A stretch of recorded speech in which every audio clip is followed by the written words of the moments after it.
Hi hello ನಮಸ್ಕಾರ. ಎಲ್ಲರೂ ಹೇಗಿದ್ದೀರಾ? ನಾನಂತೂ ಸಖತ್ತಾಗಿದ್ದೀನಿ. ಎಲ್ರಿಗೂ ಮೊದಲನೇದಾಗಿ ಹೊಸ ವರ್ಷದ ಹಾರ್ದಿಕ ಶುಭಾಶಯಗಳು. ನಾನು ತುಂಬಾ ದಿನದಿಂದ ಅನ್ಕೋತಾ ಇದ್ದೆ ನಾನು ಒಂದು ಯೂಟ್ಯೂಬ್ ಚಾನಲ್ನ ಕ್ರಿಯೇಟ್ ಮಾಡಬೇಕು ಅಂತ. ಸೊ ಫೈನಲಿ ಇವತ್ತು ಜನವರಿ 1, 2026ಕ್ಕೆ ನನ್ನ ಒಂದು ಹೊಸ ಯೂಟ್ಯೂಬ್ ಚಾನಲ್ನ ಕ್ರಿಯೇಟ್ ಮಾಡ್ತಾ ಇದ್ದೀನಿ. ಅದು ಇವಾಗ ನೀವು ನೋಡ್ತಾ ಇರುವಂತಹ ಗೋಲ್ಡನ್ ಹಾರ್ಟ್ ಕನ್ನಡಿಗ ಯೂಟ್ಯೂಬ್ ಚಾನಲ್. ನಾನು ಅಪ್ಲೋಡ್ ಮಾಡುವಂತಹ ಪ್ರತಿಯೊಂದು ವಿಡಿಯೋಸ್ನ ನೋಡಿ, ವಿಡಿಯೋಸ್ಗಳು ಇಷ್ಟ ಆದರೆ ಲೈಕ್ ಮಾಡಿ, ಹೇಗಿದೆ ಅನ್ನೋದನ್ನು ಕೂಡ ಕಮೆಂಟ್ ಮಾಡಿ, ನಿಮ್ಮ ಫ್ಯಾಮಿಲಿ ಆ್ಯಂಡ್ ಫ್ರೆಂಡ್ಸ್ಗೆ ಶೇರ್ ಮಾಡಿ, ಹಾಗೆ ಸಬ್ಸ್ಕ್ರೈಬ್ ಆಗೋದನ್ನು ಮಾತ್ರ ಮರಿಬೇಡಿ. ನೀವು ಸಬ್ಸ್ಕ್ರೈಬ್ ಆಗೋದ್ರಿಂದ ನಾನು ಅಪ್ಲೋಡ್ ಮಾಡುವಂತಹ ಪ್ರತಿಯೊಂದು ವಿಡಿಯೋಸ್ ನೋಟಿಫಿಕೇಶನ್ ನಿಮಗೆ ಬರುತ್ತೆ. ನೋಟಿಫಿಕೇಶನ್ ಟ್ಯಾಪ್ ಮಾಡೋದ್ರ ಮೂಲಕ ಡೈರೆಕ್ಟು ನೀವು ನನ್ನ ಚಾನಲ್ಗೆ ಬಂದು ನನ್ನ ವಿಡಿಯೋನ ನೋಡ್ಬೋದು.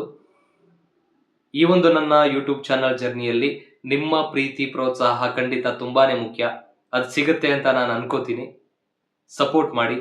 ವಿಡಿಯೋನ ನೋಡಿದ್ದಕ್ಕೆ ಥ್ಯಾಂಕ್ ಯು. ಮುಂದಿನ ವಿಡಿಯೋದಲ್ಲಿ ಸಿಗೋವರೆಗೂ take care, bye, love you all.